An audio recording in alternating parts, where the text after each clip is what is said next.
Hello, dear ones. How are you all?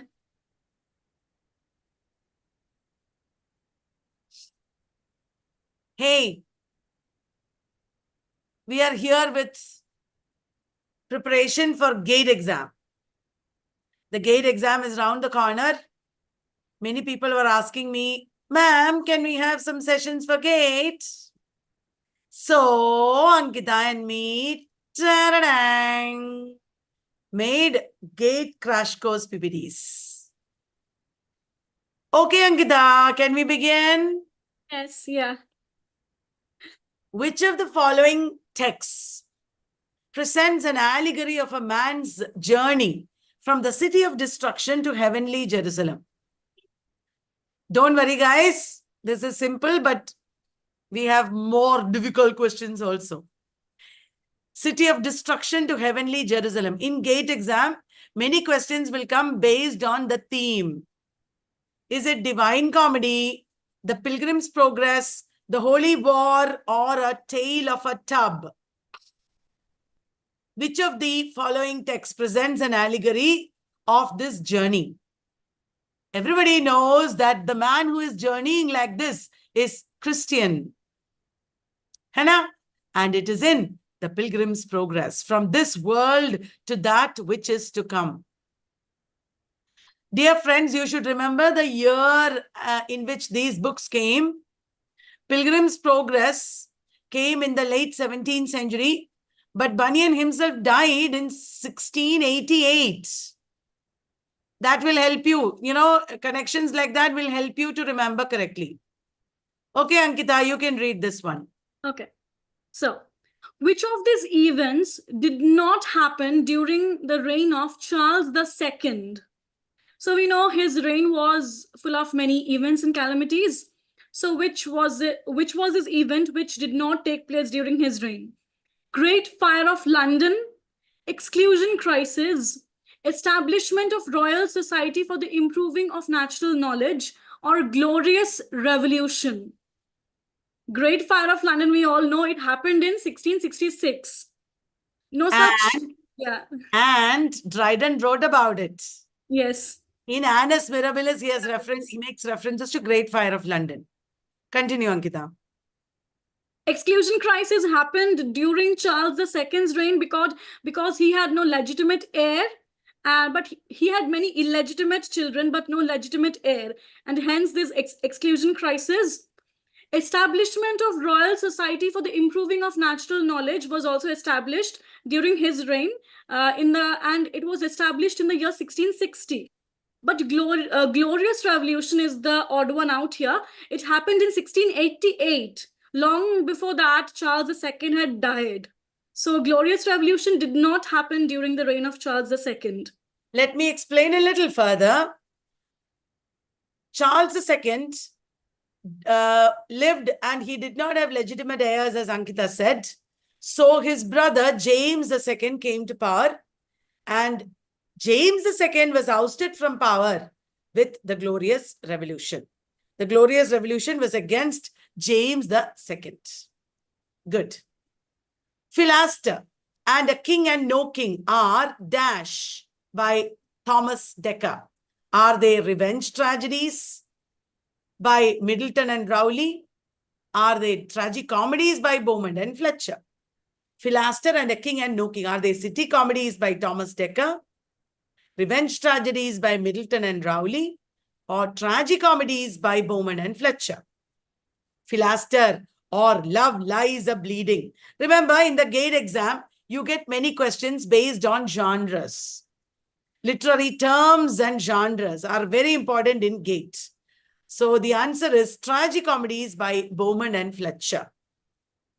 Philaster is a very famous tragicomedy. Okay. Next question to you, Ankita.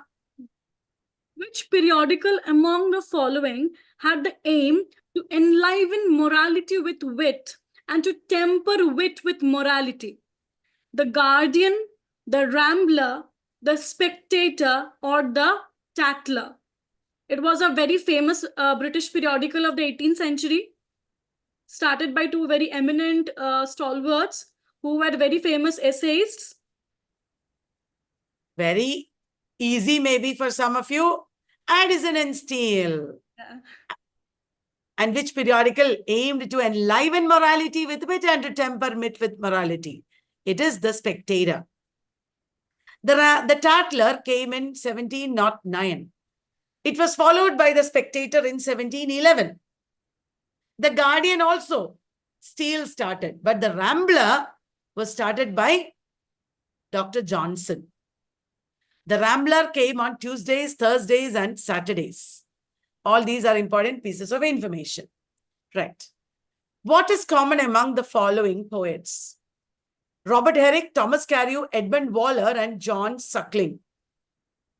All of them accompanied Charles II in his exile. All of them were patrons of Milton. All of them were Cavalier poets. All of them attacked Charles I during his period of house arrest. Which of these is the correct answer? I think all of them were Cavalier poets. Robert Herrick, Thomas Carew. They were both Cavalier and metaphysical poets. Edmund Waller and John Suckling are purely Cavalier poets. Dear friends, we are starting from the beginning for the great gate practice. We will go on to the more difficult topics also. Be with us on every day. We will have gate practice sessions on 2 or 3 days a week. Ankita, your turn. Which among these is not an autobiography? Apologia pro vita sua, Praeterita, The Confessions of an English Opium Eater, and lastly, Pastors and Masters. So we know that Apologia pro vita sua is the spiritual autobiography of Cardinal Henry Newman. Praeterita was a memoir by John Ruskin. And we all know Confessions of an English Opium Eater is by Thomas de Quincey. But Pastors and Masters, it was a debut novel by Ivy Crompton Burnett. It is not an autobiography. Ivy Crompton Burnett was a Victorian writer. Pastors and Masters. Ivy Crompton Burnett. Now, Shakespeare and the Goddess of Complete Being is a major work of literary criticism. Is it by A.C. Bradley, Stephen Greenblatt, Ted Hughes, or Dylan Thomas? I can give you a clue. It was a poet. So it must be Ted Hughes or Dylan Thomas. What do you think? Shakespeare and the Goddess of Complete Being is by Ted Hughes. Ted Hughes wrote a lot of poems of animal imagery, and he wrote birthday letters about the death, his relationship with Sylvia Plath. Ankita, was it birthday letters or birthday poems? But the poem was by Swift, I think. Yeah, I'm not sure. It is one or the other. Yes. And he also studied anthropology, I think. You know, because we know the major poems of Ted Hughes, don't think we know about him, you know, everything. They can still ask in the exam details of Ted Hughes. So make sure you read biographies, you look at all the works. Right. Ankita, your turn. Which of the following is not true about Mary Shelley's Frankenstein? It is the story of a young scientist who creates a sapient creature in an unorthodox scientific experiment. It is an epistolary novel. It is considered as a Bildungsroman. And lastly, Geneva is an important setting in this novel. So one of the statements about this novel is wrong. Geneva is, yes, it's an important setting. It is an epistolary novel that is told through letters. It is a story of a... Can I explain? Robert Walton is writing letters to his sister, Margaret Saville, Mrs. Saville. And he's, through that frame narrative, he is telling his sister about Frankenstein and his monster. Okay. Ankita?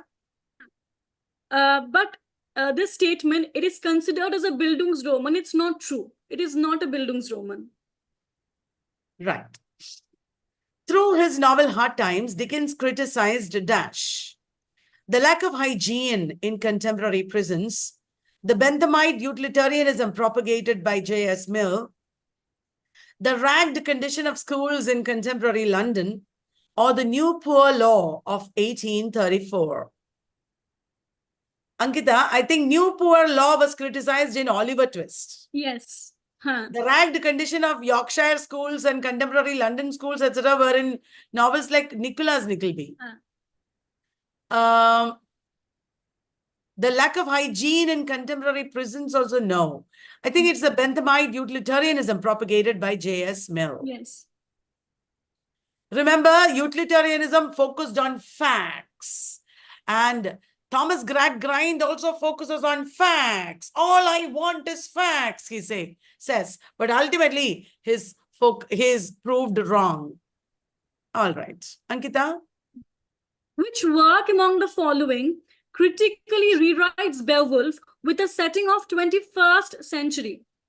Home Fire, The Mere Wife, The Wife Upstairs, or Country? So one of these novels critically rewrites Beowulf with the modern setting of 21st century. It is not Home Fire. Home Fire is by Camilla Shamsi, and it's a modern retelling of Antigone. The Wife Upstairs is also a modern retelling of Jane Eyre. So you have to choose between Country or The Mere Wife. It is The Mere Wife. Look at the author, Maria Davana Headley. Okay. Which novel among the following combines magic realism with feminist concerns? Nights at the Circus, The Tin Drum, Exit West, or Life of Pi? Feminist concerns should be there. It is set during it is about a circus artist, an aerialist who has sprouted wings. It is Nights at the Circus by Angela Carter. Jack Walzer, a journalist, is interviewing her. Next, Ankita.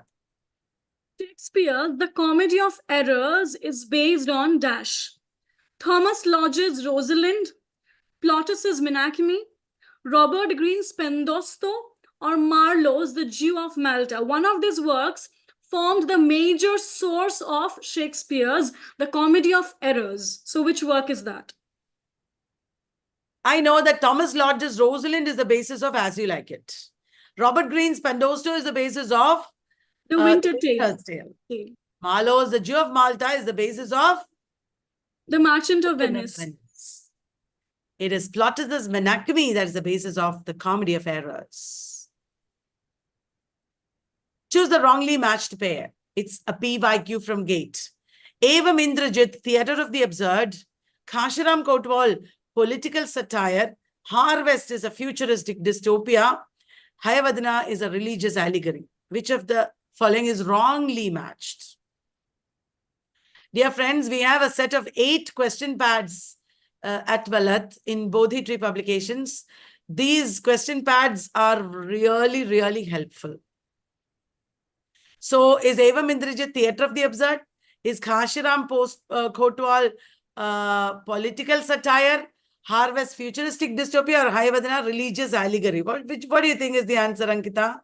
Yeah, the wrong option is option 4. Hayavadana is not a religious allegory. It's a modernist play with the rewriting of the folk. Right. The 3 voices of poetry, which distinguishes among 3 types of voices generally encountered in poetry, is an essay by, is it Ezra Pound, T.S. Eliot, Philip Larkin, or W.H. Auden? The 3 voices of poetry. Would you like to speak about it, Ankita? Yes. So, when we read about narratology or the theory of narratives, this essay is very popular in narratology, where this essay is actually about the 3 voices which we generally encounter in any poetry. Firstly, the voice of the speaker, then the voice of the poet, and then the character.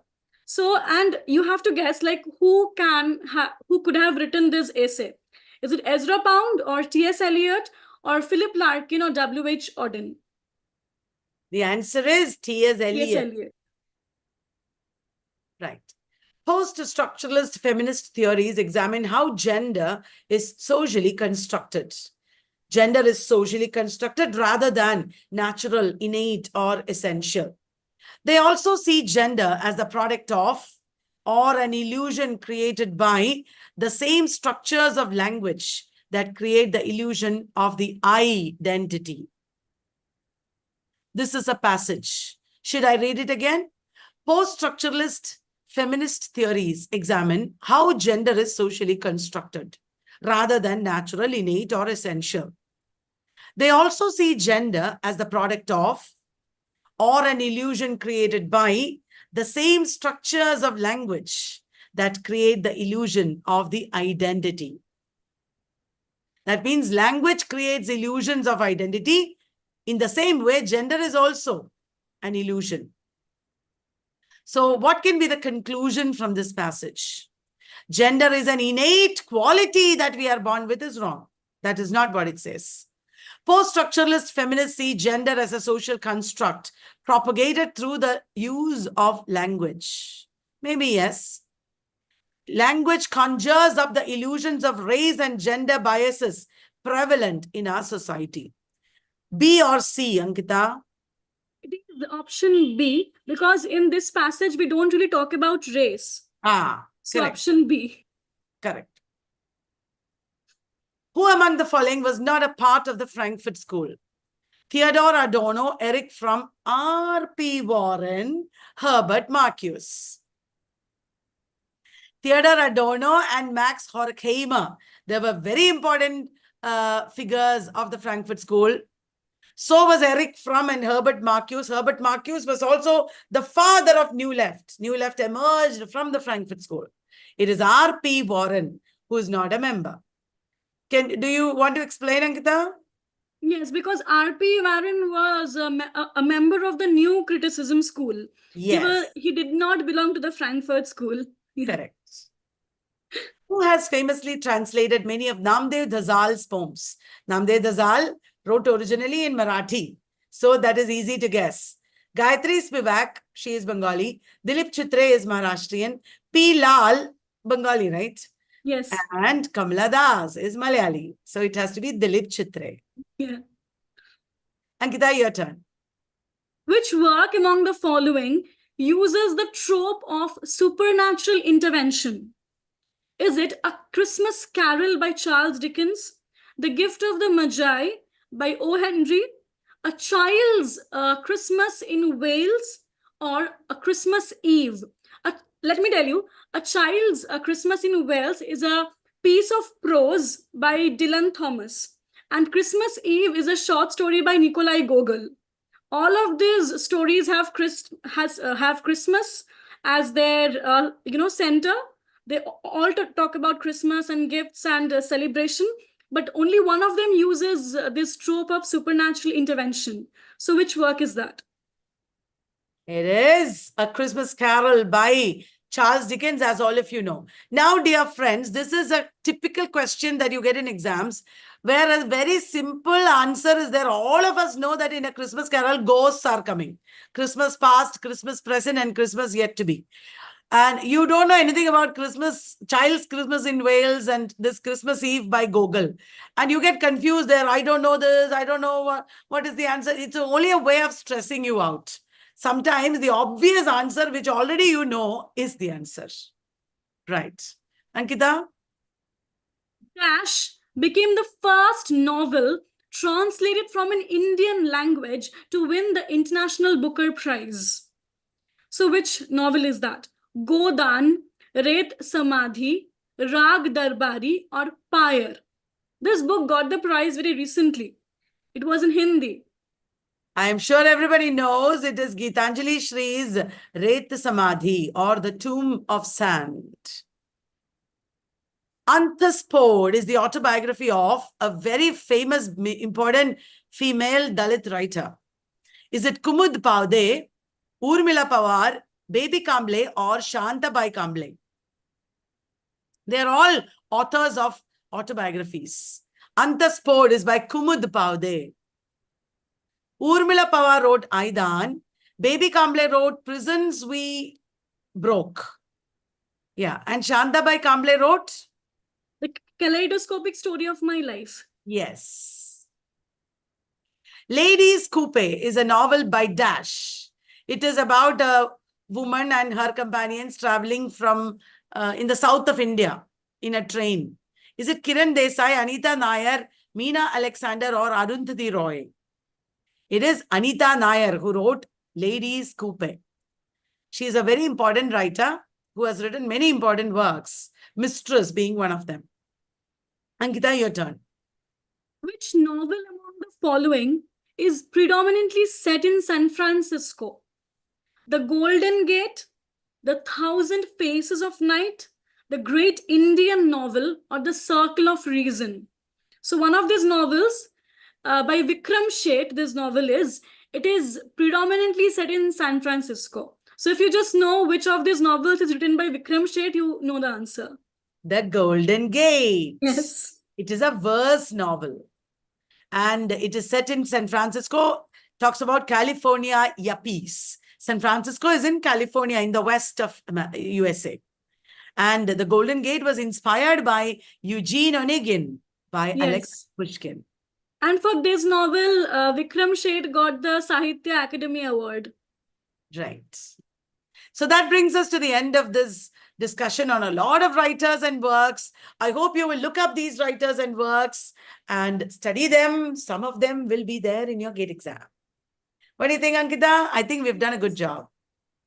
And, the pattern of the GATE questions is really very interesting. They're so much application based, and they see that if you understand the concepts, if you know how to read the questions and, apply the things you have read. So I think that's really, really interesting. Brilliant.